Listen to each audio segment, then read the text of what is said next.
United nation ਦਾ involve ਹੋਣਾ ਤਾਂ ਕਿੰਨਾ ਕੁ ਸੀਰੀਅਸ ਇਸ ਟਾਈਮ ਜਿਹੜਾ ਸਿੱਖ ਐਕਟਿਵਿਸਟ ਦੇ ਲਈ ਥ੍ਰੈਟ ਬਣ ਚੁੱਕਿਆ ਆ ਇੰਡੀਅਨ ਟਰਾਂਸਨੈਸ਼ਨਲ ਰਿਪਰੈਸ਼ਨ। ਮੈਦਾਨ ਜਿਹੜਾ ਉਹ ਸ਼ਿਫਟ ਹੋ ਗਿਆ ਹੈ। ਮੈਦਾਨ ਜਿਹੜਾ ਆ ਉਹ ਸਿਰਫ ਤੇ ਸਿਰਫ ਹੁਣ ਹਥਿਆਰਬੰਦ ਸੰਘਰਸ਼ ਨਹੀਂ ਰਿਹਾ। ਉਸ ਤੋਂ ਜਾਣ ਤੋਂ 2 ਦਿਨ ਤੋਂ ਪਹਿਲਾਂ ਪੁਲਿਸ ਘਰ ਆਈ ਅਤੇ ਉਹਨਾਂ ਨੇ ਕਿਹਾ ਕਿ ਆ ਡਿਊਟੀ ਟੂ ਵਾਰਨ ਤੁਹਾਡੇ ਲਈ ਹੈ। ਪਰ ਨਾਲ ਮੇਰੀ ਜਿਹੜੀ ਸਿੰਘਣੀ ਆ ਅਤੇ 2 ਬੱਚੇ ਆ ਉਹਨਾਂ ਨੂੰ ਵੀ ਉਹ ਨਾਲ ਹੀ ਲੈ ਗਏ ਕਿ ਇਹ ਹੁਣ ਤੇਰੀ ਗੱਲ ਇਕੱਲੇ ਦੀ ਨਹੀਂ ਹੈਗੀ, ਇਹ ਹੁਣ ਤੇਰੇ ਪਰਿਵਾਰ ਦੀ ਵੀ ਗੱਲ ਬਣ ਗਈ ਹੈ। ਪਰ ਹੁਣ ਇੰਡੀਅਨ ਗਵਰਨਮੈਂਟ ਤੁਹਾਨੂੰ ਲੱਗ ਰਿਹਾ ਕਿ ਜਿਹੜੇ ਪੀਸਫੁਲ ਸਿੱਖ ਐਕਟਿਵਿਸਟ ਵੀ ਆ ਮਤਲਬ ਉਹਨਾਂ ਨੂੰ ਵੀ ਇੱਕ ਹਥਿਆਰਾਂ ਦੇ ਰਾਹੀਂ ਖ਼ਤਮ ਕਰਨ ਵਾਲੇ ਰਾਹ 'ਤੇ ਤੁਰ ਪਈ ਆ।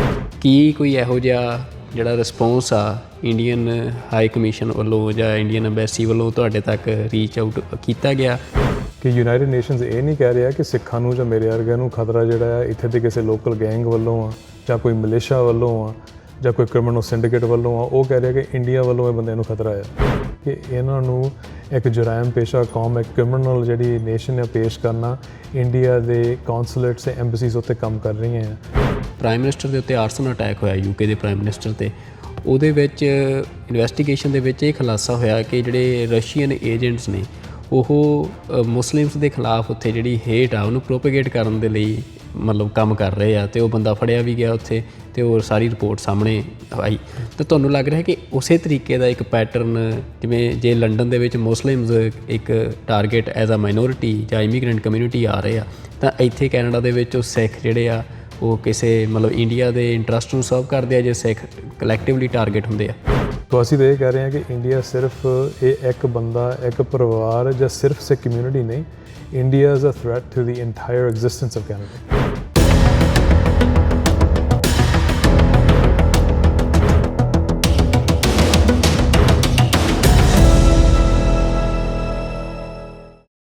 ਵਾਹਿਗੁਰੂ ਜੀ ਕਾ ਖਾਲਸਾ, ਵਾਹਿਗੁਰੂ ਜੀ ਕੀ ਫਤਿਹ। ਦੁਨੀਆ ਭਰ ਵਿੱਚ TV 84 ਦੇਖ ਰਹੇ ਸਮੂਹ ਦਰਸ਼ਕਾਂ ਨੂੰ ਮੈਂ ਅੱਜ ਦੇ ਇਸ ਦਾ ਫੋਲਟ ਲਾਈਨਸ ਪ੍ਰੋਗਰਾਮ ਦੇ ਵਿੱਚ ਜੀ ਆਇਆਂ ਨੂੰ ਕਹਿੰਦਾ।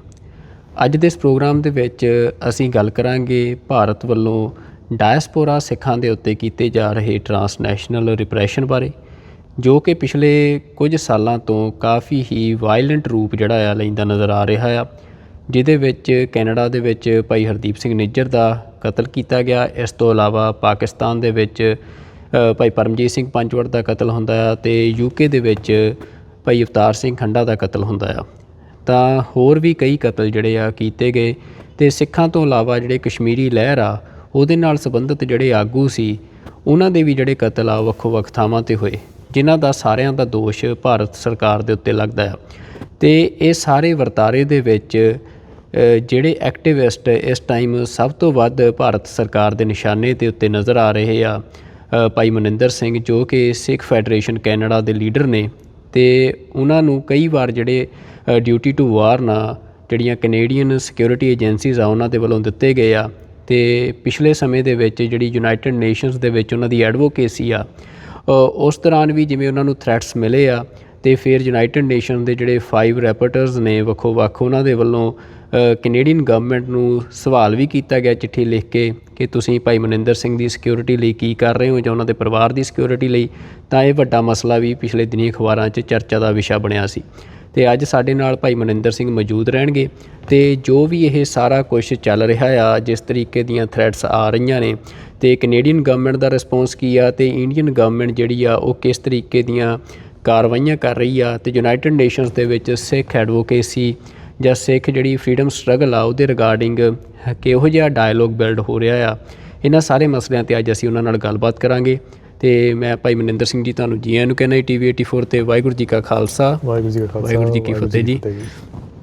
ਜਿਵੇਂ ਮੈਂ ਦਰਸ਼ਕਾਂ ਨੂੰ ਦੱਸਿਆ, ਸਭ ਤੋਂ ਪਹਿਲਾਂ ਅਸੀਂ ਉੱਥੋਂ ਹੀ ਗੱਲ ਸ਼ੁਰੂ ਕਰਦੇ ਹਾਂ ਕਿ ਜਿਹੜਾ ਤੁਹਾਡੇ ਲਈ ਡਿਊਟੀ ਟੂ ਵਾਰਨ ਆ ਉਹ ਕਈ ਵਾਰ ਜਾਰੀ ਹੋ ਗਿਆ ਕੈਨੇਡੀਅਨ ਜਿਹੜੀਆਂ ਸਿਕਿਉਰਿਟੀ ਏਜੰਸੀਜ਼ ਨੇ, ਪਰ ਉਹਦੇ 'ਚ ਹੁਣ ਇੱਕ ਨਵੀਂ ਸਾਡੇ ਸਾਹਮਣੇ ਡਿਵੈਲਪਮੈਂਟ ਆਈ ਕਿ ਯੂਨਾਈਟਿਡ ਨੇਸ਼ਨਸ ਨੇ ਰਿਸਪੌਂਸ ਮੰਗਿਆ ਕੈਨੇਡੀਅਨ ਗਵਰਨਮੈਂਟ ਤੋਂ ਅਤੇ ਕੈਨੇਡੀਅਨ ਗਵਰਨਮੈਂਟ ਨੇ ਰਿਸਪੌਂਸ ਦਿੱਤਾ ਵੀ ਉਹਦੇ 'ਤੇ।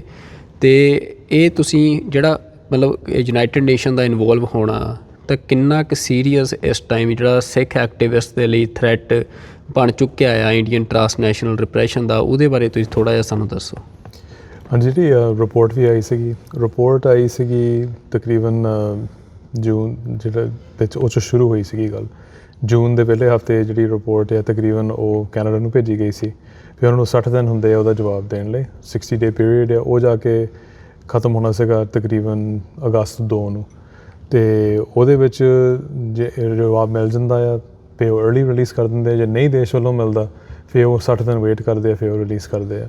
ਪਰ ਉਹ ਜਿਹੜੀ ਰਿਪੋਰਟ ਆ ਉਸ ਤੋਂ ਪਹਿਲਾਂ international service for human rights ਇੱਕ ਬਹੁਤ ਵੱਡਾ ਮਨੁੱਖੀ ਅਧਿਕਾਰਾਂ ਦਾ ਇੱਕ ਗਰੁੱਪ ਆ ਜਨੀਵਾ ਦੇ ਵਿੱਚ, ਜਿੱਥੇ UN ਦਾ ਹੈੱਡਕੁਆਟਰਸ ਹੈ ਹਿਊਮਨ ਰਾਈਟਸ ਲਈ। ਉਹਨਾਂ ਨੇ ਅਪ੍ਰੈਲ ਦੇ ਵਿੱਚ ਇੱਕ ਰਿਪੋਰਟ ਕੱਢੀ ਆ ਕਿ ਉਹਦੇ ਵਿੱਚ ਕਿਹੜੇ ਉਹ ਐਕਟਿਵਿਸਟ ਨੇ ਸਾਰੀਆਂ ਕੌਮਾਂ ਦੇ ਜੋ ਯੂਨਾਈਟਿਡ ਨੇਸ਼ਨਸ ਨੂੰ ਆਉਂਦੇ ਆ, ਉੱਥੇ ਉਹ ਆਪਣੀ ਐਕਟਿਵਿਜ਼ਮ ਕਰਦੇ, ਐਡਵੋਕੇਸੀ ਕਰਦੇ ਆਪਣੀ ਕੌਮ ਦੇ ਲਈ, ਅਤੇ ਉਹਨਾਂ ਨੂੰ ਫਿਰ ਨਿਸ਼ਾਨਾ ਬਣਾਇਆ ਜਾਂਦਾ ਹੈ। ਉਹਨਾਂ ਨੇ ਉਹ ਲਿਸਟ ਇੱਕ ਬਣਾਈ, ਉਹਦੇ ਵਿੱਚ ਜਿਹੜਾ ਇੰਡੀਆ ਦਾ ਇੱਕ ਸੈਕਸ਼ਨ ਉਹਨਾਂ ਨੇ ਬਣਾਇਆ। ਉਹ ਇੰਡੀਆ ਦੇ ਸੈਕਸ਼ਨ ਦੇ ਵਿੱਚ 2 ਪੇਜਸ ਜਿਹੜੇ ਆ ਉਹ ਫਿਰ ਜਿਹੜੀ ਮੈਂ ਉੱਥੇ ਸਿੱਖ ਫੈਡਰੇਸ਼ਨ ਵੱਲੋਂ ਅਗਵਾਈ ਕਰ ਰਹੇ ਹਾਂ ਉਹਦੇ ਵਿੱਚ ਮੇਰਾ ਨਾਂ ਆ ਗਿਆ। ਉਹ ਤੋਂ ਇੱਕ ਐਸੀ ਗੱਲ ਇਹ ਚੈਪਟਰ ਸ਼ੁਰੂ ਹੁੰਦਾ ਆ ਕਿ ਯੂਨਾਈਟਿਡ ਨੇਸ਼ਨਸ ਦੇ ਸਪੈਸ਼ਲ ਰੈਪੋਰਟਰਸ ਦੇ ਨਾਲ ਇੱਕ ਮੀਟਿੰਗ ਉਹਨਾਂ ਨੇ ਕਰਾਈ। ਅਸੀਂ ਉੱਥੇ ਗਏ, ਅਸੀਂ ਉਹਨਾਂ ਨਾਲ ਜਿਹੜੀ ਸਾਰੀ ਕੇਸ ਦੀ ਗੱਲਬਾਤ ਕੀਤੀ, ਅਤੇ ਉਸ ਤੋਂ ਬਾਅਦ ਉਹ ਆਪਣੀ ਇੰਡੀਪੈਂਡੈਂਟ ਇਨਕੁਆਇਰੀ ਕਰਦੇ ਆ। ਸੋ ਉਹ ਜਿਹੜਾ ਕੇਸ ਵੀ ਆ ਮੈਂ ਉਹਨੂੰ ਇੱਦਾਂ ਦੇਖਦਾ ਹਾਂ ਕਿ ਉਹ ਸਿੱਖ ਕੌਮ ਲਈ ਟ੍ਰਾਂਸਨੈਸ਼ਨਲ ਰਿਪਰੈਸ਼ਨ ਦਾ ਉਹ ਜਿਹੜਾ ਰਿਪੋਰਟ ਉਸ ਦੇ ਉੱਤੇ ਆ। ਮੈਨੂੰ ਤਾਂ ਸਿਰਫ ਇੱਕ ਕੇਸ ਸਟੱਡੀ ਬਣਾਇਆ ਗਿਆ ਆ, ਮੇਰੇ ਵਰਗੇ ਹੋਰ ਹੋਣਗੇ ਲਾਈਕ ਐਜ਼ ਮੇਰੇ ਵਰਗਿਆਂ ਨੂੰ ਲਾਈਕ ਐਜ਼ ਇਹ ਨਹੀਂ ਕਿ ਮੇਰੇ 'ਤੇ ਰਿਪੋਰਟ ਆ ਸਿੱਖਾਂ ਦੇ ਉੱਤੇ ਜੋ ਹਮਲੇ ਹੋ ਰਹੇ ਆ।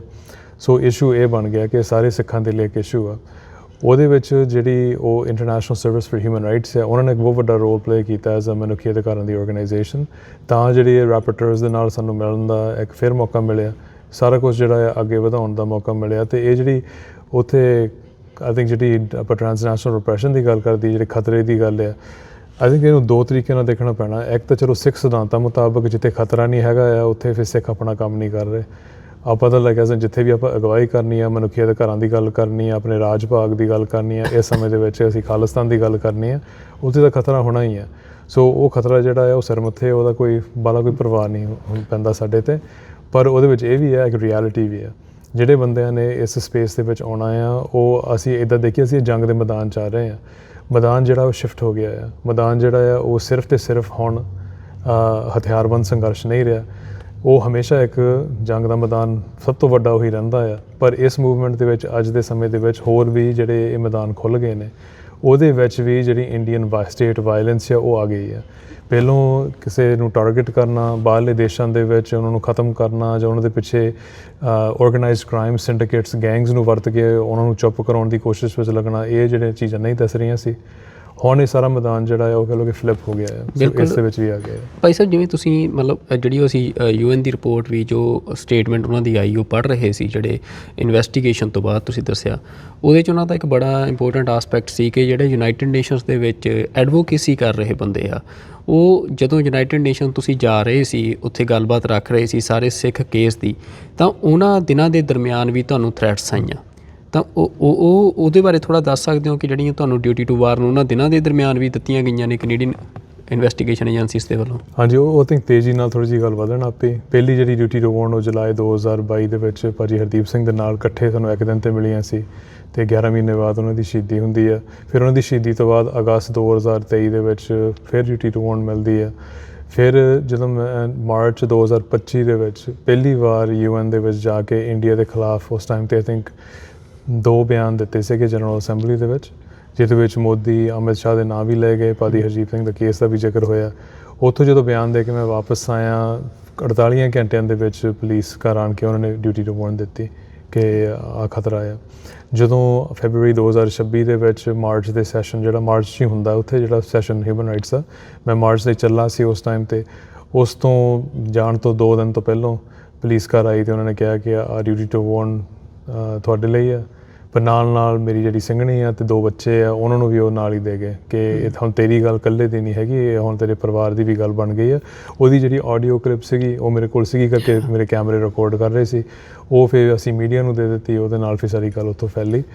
ਪਰ ਇਹ 2 ਵਾਰੀ ਜਿਹੜੀ ਪਿਛਲੀ 2 ਵਾਰਨਿੰਗਸ ਆ ਉਹ ਤਕਰੀਬਨ ਜਦੋਂ ਉੱਥੇ ਜਾ ਰਹੇ ਆ ਜਾਂ ਆ ਰਹੇ ਆ ਉਹਦੇ ਦਰਮਿਆਨ ਇਹ ਹੋ ਰਿਹਾ। ਅਤੇ ਉਹਨਾਂ ਨੇ ਰਿਪੋਰਟਸ ਤਾਂ ਇਹ ਨੋਟਿਸ ਕੀਤਾ ਕਿ ਇਹ ਰਿਪਰਾਈਜ਼ਲ ਉਹਨੂੰ ਕਹਿੰਦੇ ਆ ਯੂਨਾਈਟਿਡ ਨੇਸ਼ਨਸ ਦੇ ਸਿਸਟਮ ਥੱਲੇ, ਕਿ ਜਦੋਂ ਇੱਥੇ ਆਣ ਕੇ ਕੋਈ ਇੰਡੀਆ ਵਰਗੇ ਦੇਸ਼ਾਂ ਨੂੰ ਇੱਥੇ ਬੇਨਕਾਬ ਕਰਦਾ ਆ, ਫਿਰ ਉਹ ਦੇਸ਼ ਉਹਨਾਂ ਨੂੰ ਖਤਮ ਕਰਨ ਲਈ ਜਾਂ ਚੁੱਪ ਕਰਨ ਲਈ ਤੁਰਦੇ ਆ, ਅਤੇ ਇਹ ਰਿਪਰਾਈਜ਼ਲ ਦੇ ਰੂਪ ਦੇ ਵਿੱਚ ਸਾਨੂੰ ਟਾਰਗੇਟ ਕਰ ਰਹੇ ਆ। ਬਿਲਕੁਲ, ਜਿਵੇਂ ਆਪਾਂ ਭਾਈ ਮਨਿੰਦਰ ਸਿੰਘ ਜੀ ਦੇਖ ਰਹੇ ਹਾਂ ਕਿ ਜਿਵੇਂ ਉਹ ਯੂਨਾਈਟਿਡ ਨੇਸ਼ਨ ਤੁਹਾਡੇ ਕੇਸ ਨੂੰ ਤੁਹਾਨੂੰ ਇੱਕ ਕੇਸ ਬਣਾ ਕੇ ਉਹਦੇ 'ਤੇ ਇੱਕ ਕੇਸ ਬਿਲਡ ਕਰ ਰਿਹਾ ਆ ਉਸ ਸਟੱਡੀ ਦੇ ਉੱਤੇ, ਅਤੇ ਇੰਡੀਆ ਇਹ ਲਗਾਤਾਰ ਗੱਲ ਜਿਹੜੀ ਆ ਇੰਟਰਨੈਸ਼ਨਲ ਕਮਿਊਨਿਟੀ ਦੇ ਵਿੱਚ ਇਸਟੈਬਲਿਸ਼ ਕਰਦਾ ਰਿਹਾ ਕਿ ਜਿਹੜੀ ਸਿੱਖ ਪ੍ਰੋਬਲਮ ਜਿਹਨੂੰ ਉਹ ਕਹਿੰਦੇ ਆ ਜਾਂ ਸਿੱਖ ਪੰਜਾਬ ਇਸ਼ੂ ਜਿਹਨੂੰ ਕਹਿੰਦੇ ਆ, ਉਹਦੇ ਵਿੱਚ ਉਹ ਕਹਿੰਦੇ ਆ ਕਿ ਜਿਹੜੇ ਅਸੀਂ ਮਤਲਬ ਸਾਡੇ ਉੱਥੇ ਵਾਇਲੈਂਸ ਦਾ ਰਾਹ ਅਖਤਿਆਰ ਕੀਤਾ ਜਿਹੜੇ ਬੰਦਿਆਂ ਨੇ, ਅਸੀਂ ਉਹਨਾਂ ਨੂੰ ਕਾਊਂਟਰ ਇੰਸਰਜੈਂਸੀ ਜਾਂ ਜਿਹੜਾ ਟੈਰਰਿਜ਼ਮ ਦਾ ਬਾਅਦ 'ਚੋਂ ਨਾਮ ਦਿੱਤਾ ਗਿਆ।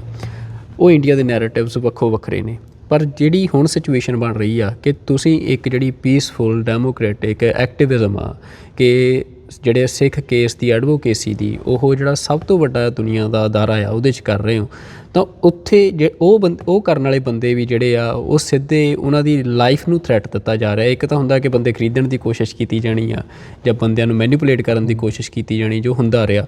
ਪਰ ਹੁਣ ਇੰਡੀਅਨ ਗਵਰਨਮੈਂਟ ਤੁਹਾਨੂੰ ਲੱਗ ਰਿਹਾ ਕਿ ਜਿਹੜੇ ਪੀਸਫੁਲ ਸਿੱਖ ਐਕਟਿਵਿਸਟ ਵੀ ਆ ਮਤਲਬ ਉਹਨਾਂ ਨੂੰ ਵੀ ਇੱਕ ਮਤਲਬ ਹਥਿਆਰਾਂ ਦੇ ਰਾਹੀਂ ਖ਼ਤਮ ਕਰਨ ਵਾਲੇ ਰਾਹ 'ਤੇ ਤੁਰ ਪਈ ਆ। ਆਈ ਥਿੰਕ ਉਹਨਾਂ ਦੀ ਡੈਸਪਰੇਸ਼ਨ ਇਹਦੇ ਵਿੱਚ ਸ਼ੋ ਹੁੰਦੀ ਹੈ ਕਿ ਜਦੋਂ ਹਥਿਆਰਬੰਦ ਸੰਘਰਸ਼ ਦੇ ਵਿੱਚ ਤੁਸੀਂ ਆਮੋ ਸਾਹਮਣੇ ਟਕਰਾਅ ਕਰਦੇ ਆ, ਉਹਦੇ ਵਿੱਚ ਉਹ ਜਸਟੀਫਿਕੇਸ਼ਨ ਲੱਭਦੇ ਹੁੰਦੇ ਆ, ਅਤੇ ਲੱਭੀ ਵੀ ਉਹਨਾਂ ਨੇ ਕਿ ਇੱਥੇ ਆਰਮਡ ਸਟਰਗਲ ਮਿਲੀਟੈਂਸੀ ਚੱਲ ਰਹੀ ਸੀ, ਉਹਨੂੰ ਕਾਊਂਟਰ ਕਰਨ ਦੇ ਲਈ ਅਸੀਂ ਵੀ ਜਿਹੜਾ ਆਪਣਾ ਜਿਹੜਾ ਇਹ ਹਿੰਸਾ ਵਰਤਿਆ ਹੈ। ਤਾਂ ਚਲੋ ਗੱਲ ਪੁੱਠੀ ਹੈ ਕਿਉਂਕਿ ਸ਼ੁਰੂਆਤ ਹੀ ਉਹਨਾਂ ਦੀ ਸੀ, ਉਹਨਾਂ ਦਾ ਨੈਰੇਟਿਵ ਹੈ। ਅਤੇ ਇਹਦੇ ਵਿੱਚ ਹੁਣ ਜਦੋਂ ਇੱਥੇ ਆ ਗਏ ਇਹ ਇੱਕ ਡੈਸਪਰੇਟ ਮੈਜਰ ਹੈ ਕਿ ਬੰਦੇ ਸਾਡੇ ਵੀ ਕੌਮ ਨੂੰ ਇਹਦੇ ਵਿੱਚ ਗੱਲ ਸੁਚੇਤ ਹੋਣਾ ਚਾਹੀਦਾ ਆ ਕਿ ਜਦੋਂ ਤੁਸੀਂ ਬੋਲ ਹੀ ਨਹੀਂ ਸਕਦੇ, ਤੁਸੀਂ ਕੁਝ ਲਿਖ ਹੀ ਨਹੀਂ ਸਕਦੇ, ਅਤੇ ਇੱਦਾਂ ਦੀਆਂ ਸਟੇਟਸ ਆਣ ਕੇ ਤੁਹਾਨੂੰ ਬਾਹਰਲੇ ਦੇਸ਼ਾਂ ਦੇ ਵਿੱਚ ਮਾਰਨਾ ਪੈਂਦੀਆਂ। ਫਿਰ ਜਿਹੜਾ ਜਮਹੂਰੀਅਤ ਦਾ ਨਕਾਬ ਆ, ਸਭ ਤੋਂ ਵੱਡੀ ਡੈਮੋਕ੍ਰੇਸੀ ਆ, ਇਹ ਸਾਡੇ ਬੰਦਿਆਂ ਨੂੰ ਵੀ ਪਛਾਣਨਾ ਚਾਹੀਦਾ। ਇੱਥੇ ਆਣ ਕੇ ਆਈ ਥਿੰਕ ਜਿਹੜੀ ਗੱਲ ਆ ਥੋੜ੍ਹੀ ਜਿਹੀ ਕਨਵੋਲੂਟਡ ਹੋ ਜਾਂਦੀ ਹੈ ਕਿ ਜਦੋਂ ਅਸੀਂ ਇਹ ਦੇਖਦੇ ਹਾਂ ਕਿ ਇੰਡੀਆ ਨੇ ਆਪਣਾ ਨੈਰੇਟਿਵ ਪੇਸ਼ ਕੀਤਾ ਦੁਨੀਆ ਨੂੰ, ਅਸੀਂ ਆਪਣਾ ਨੈਰੇਟਿਵ ਪੇਸ਼ ਕਰ ਰਹੇ ਹਾਂ, ਉਹ ਜਿਹੜੇ ਬੰਦੇ ਉਹਨਾਂ ਦਾ ਕਾਊਂਟਰ ਨੈਰੇਟਿਵ ਪੇਸ਼ ਕਰ ਰਹੇ ਆ ਉਹਨਾਂ ਨੂੰ ਮਾਰਨ ਤੱਕ ਤੁਲੇ ਆ। ਸਾਨੂੰ ਆ ਕਿ ਤੁਸੀਂ ਆਮੋ ਸਾਹਮਣੇ ਹੋ ਕੇ ਗੱਲ ਕਰਕੇ ਦੇਖ ਲਓ। ਲਾਈਕ ਬਹੁਤ ਜਥੇਬੰਦੀਆਂ ਇਹੀ ਕਹਿ ਰਹੀਆਂ ਹੈ ਕਿ ਤੁਸੀਂ ਟੇਬਲ 'ਤੇ ਬੈਠ ਕੇ ਜਿਹੜੀ ਗੱਲਬਾਤ ਆ ਤੁਹਾਡੇ ਤੋਂ ਉਹ ਵੀ ਨਹੀਂ ਹੋਣੀ, ਅਸੀਂ ਉਹਨਾਂ ਨਾਲ ਬੈਠੀਏ ਕਿੱਦਾਂ, ਜਾਂ ਬੰਦੇ ਸਾਨੂੰ ਵੀ ਕਹਿੰਦੇ ਆ ਕਿ ਟੇਬਲ ਟਾਕਸ ਹੋਣੇ ਚਾਹੀਦੇ ਆ। ਟੇਬਲ ਟਾਕਸ ਦੇ ਲਈ ਤੁਹਾਨੂੰ ਦੂਜੇ ਪਾਸੇ ਕੋਈ ਨਾ ਕੋਈ ਇਹੋ ਜਿਹਾ ਪਾਰਟਨਰ ਚਾਹੀਦਾ ਹੈ ਜਿਹੜਾ ਕਿ ਓਨੈਸਟ ਆ।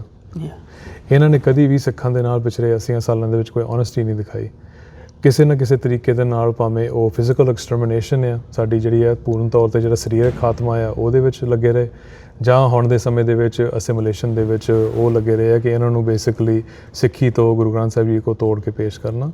ਸੋ ਆਈ ਥਿੰਕ ਇਹ ਵੱਡੀ ਗੱਲ ਸਾਡੇ ਲਈ ਪਛਾਣਨ ਲਈ ਹੈ ਕਿ ਇਹਨਾਂ ਦੀ ਜਿਹੜੀ ਨੀਤੀ ਹੈ ਉਹ ਕਦੀ ਵੀ ਇਹ ਨਹੀਂ ਹੈਗੀ ਕਿ ਸਿੱਖਾਂ ਨੂੰ ਉਹਨਾਂ ਨੇ ਕਿਸੇ ਵੀ ਲੈਵਲ ਦੇ ਉੱਤੇ ਇੱਦਾਂ ਦੀ ਟਰੀਟਮੈਂਟ ਦੇਣੀ ਹੈ ਜਿਹਦੇ ਵਿੱਚ ਉਹਨਾਂ ਦਾ ਜਾਂ ਸਿੱਖਾਂ ਦਾ ਕੋਈ ਐਕਚੁਅਲ ਨੈਚੁਰਲ ਮੇਲ ਹੋਵੇ। ਉਹਨਾਂ ਨੂੰ ਸਿਰਫ ਇਹ ਹੈ ਕਿ ਅਸੀਂ ਜਿਹੜੇ ਆ ਅਸੀਂ ਇੱਥੇ ਹਾਕਮ ਆ, ਤੁਸੀਂ ਗੁਲਾਮ ਆ, ਅਤੇ ਬੇਸਿਕਲੀ ਉਹ ਇਹ ਰਿਲੇਸ਼ਨਸ਼ਿਪ ਪਾਲਦੇ ਆ। ਬਿਲਕੁਲ, ਜਿਵੇਂ ਭਾਈ ਮਨਿੰਦਰ ਸਿੰਘ ਜੀ ਤੁਸੀਂ ਡਾਇਲੋਗ ਦੀ ਗੱਲ ਕੀਤੀ, ਮਤਲਬ ਹੁਣ ਦਾ ਹੈਲ ਜਿਹੜਾ ਨਿਊਜ਼ਪੇਪਰ ਆ ਉਹਦੇ 'ਤੇ ਇੱਕ ਵੱਡੀ ਸਟੋਰੀ ਫਰੰਟ ਪੇਜ ਸਟੋਰੀ ਲੱਗੀ ਆ ਜਿਹਦੇ 'ਚ ਜਿਹੜਾ ਦਿਨੇਸ਼ ਪਟਨਾਇਕ ਦੀ ਸਟੇਟਮੈਂਟ ਨੂੰ ਕਾਊਂਟਰ ਕੀਤਾ ਗਿਆ ਕਿ ਉਹ ਕਹਿ ਰਿਹਾ ਸੀ ਕਿ ਮਤਲਬ ਕੈਨੇਡਾ ਨੇ ਹੁਣ ਇਸ ਮਸਲੇ ਨੂੰ ਦੱਬਤਾ ਆ, ਪਰ ਕੈਨੇਡੀਅਨ ਆਫੀਸ਼ੀਅਲਸ ਨੇ ਕਿਹਾ ਕਿ ਨਹੀਂ, ਇਹ ਹਜੇ ਵੀ ਇੰਡੀਆ ਸਾਡੇ ਲਈ ਸਭ ਤੋਂ ਵੱਡਾ, ਅਸੀਂ ਉਹਨੂੰ ਐਜ਼ ਅ ਖਤਰਾ ਥ੍ਰੈਟ ਕੰਸੀਡਰ ਕਰ ਰਹੇ ਹਾਂ ਟਰਾਂਸਨੈਸ਼ਨਲ ਰਿਪਰੈਸ਼ਨ ਜਾਂ ਫੋਰਨ ਜਿਹੜੀ ਹੈਗੀ ਆ ਇੰਟਰਵੈਂਸ਼ਨ ਦੇ ਮਾਮਲੇ 'ਚ।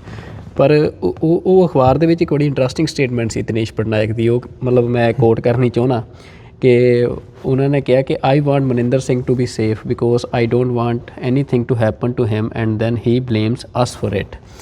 ਤਾਂ ਮਤਲਬ ਜਿਵੇਂ ਤੁਸੀਂ ਕਿਹਾ ਡਾਇਲੋਗ ਦੀ ਗੱਲ ਕਈ ਬੰਦੇ ਕਹਿ ਰਹੇ ਆ ਕਰਨ, ਕੀ ਕੋਈ ਇਹੋ ਜਿਹਾ ਜਿਹੜਾ ਰਿਸਪੌਂਸ ਆ ਇੰਡੀਅਨ ਹਾਈ ਕਮਿਸ਼ਨ ਵੱਲੋਂ ਜਾਂ ਇੰਡੀਅਨ ਐਮਬੈਸੀ ਵੱਲੋਂ ਤੁਹਾਡੇ ਤੱਕ ਰੀਚ ਆਊਟ ਕੀਤਾ ਗਿਆ ਕਿ ਕੋਈ ਗੱਲਬਾਤ ਕਰੋ, ਸਾਡੇ ਨਾਲ ਬੈਠੋ, ਟੇਬਲ 'ਤੇ ਗੱਲ ਕਰੋ? ਨਹੀਂ, ਕਦੀ ਵੀ ਨਹੀਂ, ਉਹਨਾਂ ਨੇ ਕਰਨੀ ਨਹੀਂ। ਉਹਨਾਂ ਨੇ ਇਹੋ ਜਿਹੇ, ਜਿੱਦਾਂ ਮੈਂ ਇਹਦਾ ਜਵਾਬ ਇਹਨੂੰ ਪੇਪਰ ਦੇ ਰਾਹੀਂ ਦਿੱਤਾ, ਉਹ ਰਿਪੋਰਟਰ ਜਿਹੜਾ ਸੀਗਾ ਉਹਨੇ ਇਹਨਾਂ ਨੂੰ ਪੁੱਛਿਆ ਕਿ ਆਹ ਸਿਚੁਏਸ਼ਨ ਹੈ, ਕਿਉਂਕਿ ਉਹਨੇ ਮੇਰਾ ਨਾਂ ਤਾਂ ਵਰਤਿਆ ਕਰਕੇ UN ਦੀ ਰਿਪੋਰਟ ਮੇਰੇ 'ਤੇ ਸੈਂਟਰਡ ਸੀਗੀ, ਅਤੇ ਇਹਨੇ ਆਹ ਜਵਾਬ ਦੇ ਦਿੱਤਾ ਕਿ ਅਸੀਂ ਤਾਂ ਚਾਹੁੰਦੇ ਹਾਂ, ਗੱਲ ਵੀ ਇਹਦੀ ਬੜੀ ਹਾਸੋਹੀਣ ਹੈ ਕਿ ਅਸੀਂ ਚਾਹੁੰਦੇ ਹਾਂ ਕਿ ਉਹ ਸੇਫ ਰਹੇ, ਅਤੇ ਜੇ ਉਹਨੂੰ ਕੁਝ ਹੋ ਗਿਆ ਫਿਰ ਸਾਨੂੰ ਬਲੇਮ ਮਿਲਣਾ ਆ। ਅਤੇ ਹੁਣ ਜਿਹੜਾ ਜਵਾਬ ਮੈਂ ਦਿੱਤਾ ਉਹ ਪੇਪਰ ਦੇ ਵਿੱਚ ਉਹ ਇਹ ਸੀਗੀ ਕਿ ਇਹ ਇੱਕ ਡਿਸਇਨਜੈਨੂਅਸ ਅਤੇ ਲੂਡਿਕਸ ਗੱਲ ਆ ਕਿ ਯੂਨਾਈਟਿਡ ਨੇਸ਼ਨਸ ਇਹ ਨਹੀਂ ਕਹਿ ਰਿਹਾ ਕਿ ਸਿੱਖਾਂ ਨੂੰ ਜਾਂ ਮੇਰੇ ਵਰਗਿਆਂ ਨੂੰ ਖਤਰਾ ਜਿਹੜਾ ਆ ਇੱਥੇ ਦੇ ਕਿਸੇ ਲੋਕਲ ਗੈਂਗ ਵੱਲੋਂ ਆ ਜਾਂ ਕੋਈ ਮਲੇਸ਼ੀਆ ਵੱਲੋਂ ਆ ਜਾਂ ਕੋਈ ਕ੍ਰਿਮੀਨਲ ਸਿੰਡੀਕੇਟ ਵੱਲੋਂ ਆ, ਉਹ ਕਹਿ ਰਿਹਾ ਕਿ ਇੰਡੀਆ ਵੱਲੋਂ ਇਹ ਬੰਦਿਆਂ ਨੂੰ ਖਤਰਾ ਆ।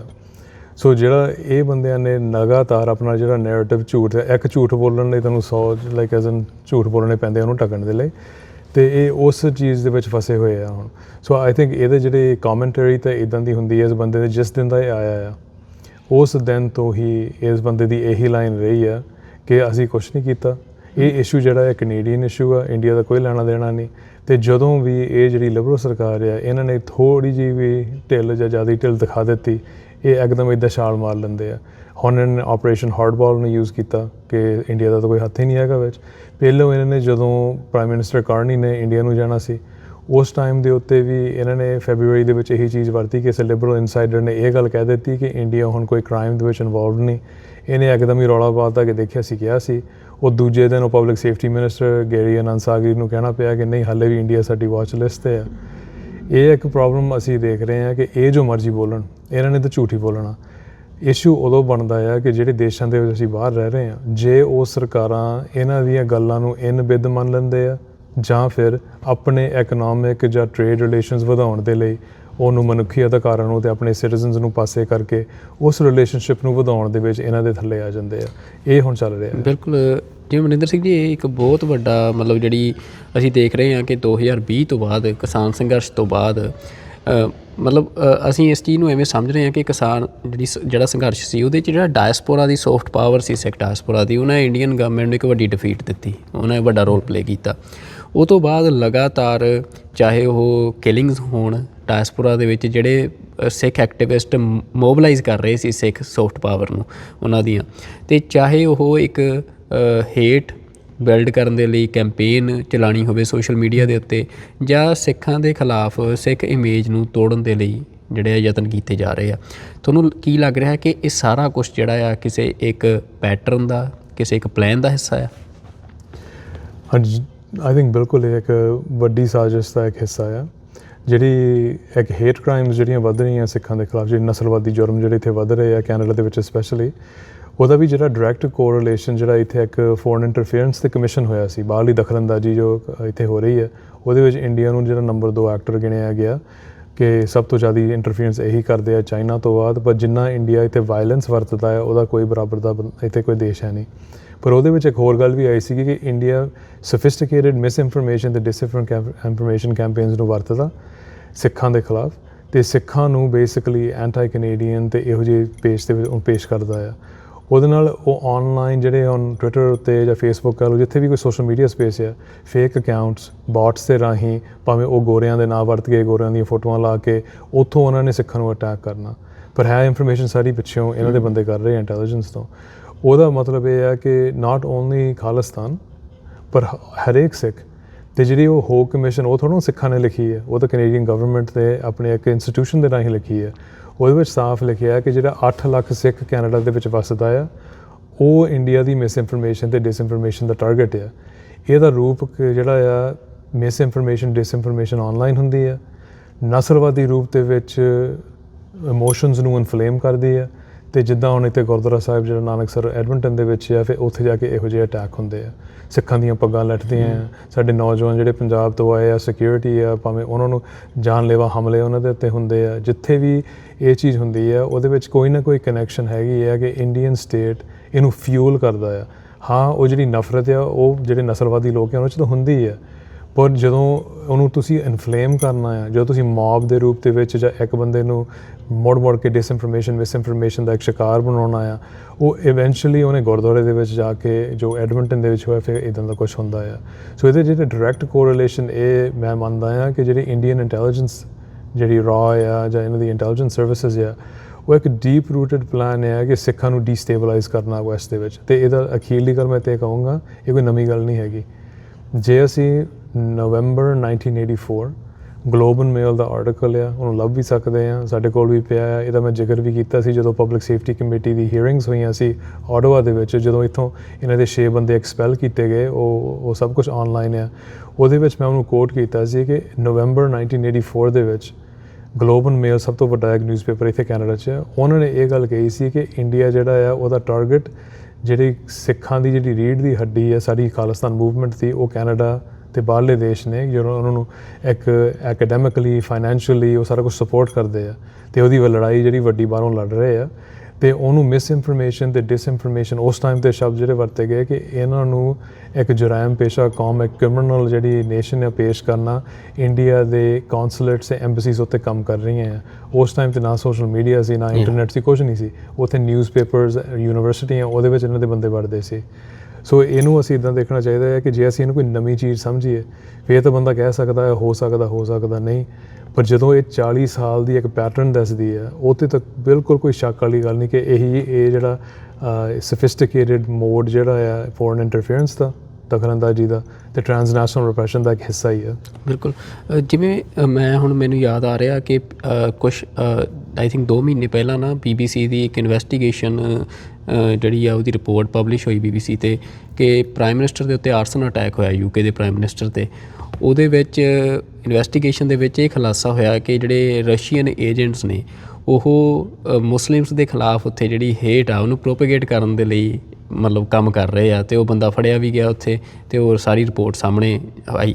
ਤਾਂ ਤੁਹਾਨੂੰ ਲੱਗ ਰਿਹਾ ਕਿ ਉਸੇ ਤਰੀਕੇ ਦਾ ਇੱਕ ਪੈਟਰਨ, ਜਿਵੇਂ ਜੇ ਲੰਡਨ ਦੇ ਵਿੱਚ ਮੁਸਲਿਮਸ ਇੱਕ ਟਾਰਗੇਟ ਐਜ਼ ਅ ਮਾਈਨੋਰਿਟੀ ਜਾਂ ਇਮੀਗਰੈਂਟ ਕਮਿਊਨਿਟੀ ਆ ਰਹੇ ਆ, ਤਾਂ ਇੱਥੇ ਕੈਨੇਡਾ ਦੇ ਵਿੱਚ ਉਹ ਸਿੱਖ ਜਿਹੜੇ ਆ ਉਹ ਕਿਸੇ ਮਤਲਬ ਇੰਡੀਆ ਦੇ ਇੰਟਰਸਟ ਨੂੰ ਸਰਵ ਕਰਦੇ ਆ, ਜੇ ਸਿੱਖ ਕਲੈਕਟਿਵਲੀ ਟਾਰਗੇਟ ਹੁੰਦੇ ਆ।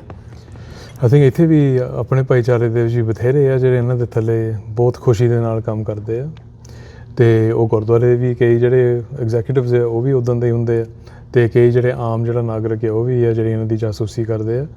ਪਰ ਆ ਜਿਹੜੀ ਤੁਸੀਂ ਉਦਾਹਰਨ ਦਿੱਤੀ ਆ, ਇਹੀ ਗੱਲ ਸੱਚਾਈ ਪੇਸ਼ ਕਰਦੀ ਹੈ ਕਿ ਜਿਹੜੇ ਦੇਸ਼ ਆ ਉਹ ਆਪਣੇ ਇੰਟਰਸਟ ਨੂੰ ਵਧਾਉਣ ਲਈ ਜਾਂ ਆਪਣੇ ਜਿਹੜੇ ਕਹਿ ਲਓ ਕਿ ਵੈਰੀ ਨੂੰ ਕਮਜ਼ੋਰ ਕਰਨ ਦੇ ਲਈ ਉਹ ਇਹੋ ਜਿਹੇ ਲੋਅ ਲੈਵਲ ਟੈਕਟਿਕਸ ਵਰਤਦੀ ਆ। ਹੁਣ ਅਟੈਕ ਕਿਤੇ ਹੋਣਾ, ਉਹਨਾਂ ਨੂੰ ਥੋੜ੍ਹਾ ਕੋਈ ਇਹ ਆ ਕਿ ਜੇ ਇੱਦਾਂ ਦਾ ਕੁਛ ਹੋ ਜਾਂਦਾ ਅਤੇ ਉੱਥੇ ਕੋਈ ਰੇਸ ਰਾਈਟਸ ਹੋ ਜਾਂਦੇ ਅਤੇ ਉੱਥੇ ਮੁਸਲਮਾਨ 1000 ਮਾਰ ਦੇਣੇ ਸੀਗੇ ਗੋਰਿਆਂ ਨੇ ਰਲ ਕੇ। ਉਹਨਾਂ ਨੂੰ ਇਸ ਗੱਲ ਦਾ ਉਹਨਾਂ ਨੂੰ ਹੈਗਾ ਕਿ ਲਾਈਕ ਐਜ਼ ਐਨ ਇਹ ਜਿਹੜੀ ਕੋਈ ਵੀ ਦੇਸ਼ ਆ ਉਹਨਾਂ ਵਿੱਚ ਡੀਸਟੇਬਲਾਈਜੇਸ਼ਨ ਹੋਵੇ। ਕਿਉਂਕਿ ਜਿੱਦਾਂ ਇੰਡੀਆ ਆ, ਇੰਡੀਆ ਨੂੰ ਸਿਰਫ ਇਹ ਨਹੀਂ ਕਿ ਸਿੱਖ ਜਿਹੜੇ ਆ ਕਿ ਉਹਨਾਂ 'ਤੇ ਹਮਲੇ ਹੋਣ ਜਾਂ ਉਹਨਾਂ ਨੂੰ ਨੀਵਾਂ ਦਿਖਾਇਆ ਜਾਵੇ, ਉਹ ਤਾਂ ਇੱਕ ਪਰਪਸ ਆ। ਵੱਡੀ ਪਰਪਸ ਉਹ ਤੋਂ ਅਗਾਂਹ ਆ ਕਿ ਇਹ ਕੈਨੇਡਾ ਜਿੰਨਾ ਡੀਸਟੇਬਲਾਈਜ਼ਡ ਆ ਉਹਨਾਂ ਇੰਡੀਆ ਨੂੰ ਫਾਇਦਾ ਆ। ਕੈਨੇਡਾ ਦੇ ਵਿੱਚ ਜੇ ਉਹ ਇਲੈਕਸ਼ਨ ਇੰਟਰਫੀਅਰੈਂਸ ਕਰਦੇ ਆ, ਕੈਨੇਡਾ ਦੀ ਡੈਮੋਕ੍ਰੈਟਿਕ ਇੰਸਟੀਟਿਊਸ਼ਨਸ ਜਿਹੜੇ ਆ, ਮੀਡੀਆ ਆ, ਉਹਦੇ ਵਿੱਚ ਇੰਟਰਫੀਅਰੈਂਸ ਕਰਦੇ ਆ, ਕੈਨੇਡਾ ਦੀ ਐਕੈਡਮੀਆ ਯੂਨੀਵਰਸਿਟੀਜ਼ ਵਿੱਚ ਇੰਟਰਫੀਅਰੈਂਸ ਕਰਦੇ ਆ। ਇਹ ਸਾਰਾ ਕੁਝ ਔਨ ਦਾ ਰੈਕਡ ਆ। ਜੇ ਤਾਂ ਸਿਰਫ ਉਹਨਾਂ ਨੇ ਸਿੱਖਾਂ ਨੂੰ ਟਾਰਗੇਟ ਕਰਨਾ ਸੀ ਫਿਰ ਉਹਨਾਂ ਨੇ ਇਸ ਹੱਦ ਤੱਕ ਨਹੀਂ ਜਾਣਾ ਸੀਗਾ ਕਿ ਉਹ ਸਾਰੇ ਇਸ ਇਲਾਵੇ ਤੋਂ ਕੈਨੇਡਾ ਲਈ ਇੱਕ ਥ੍ਰੈਟ ਆ।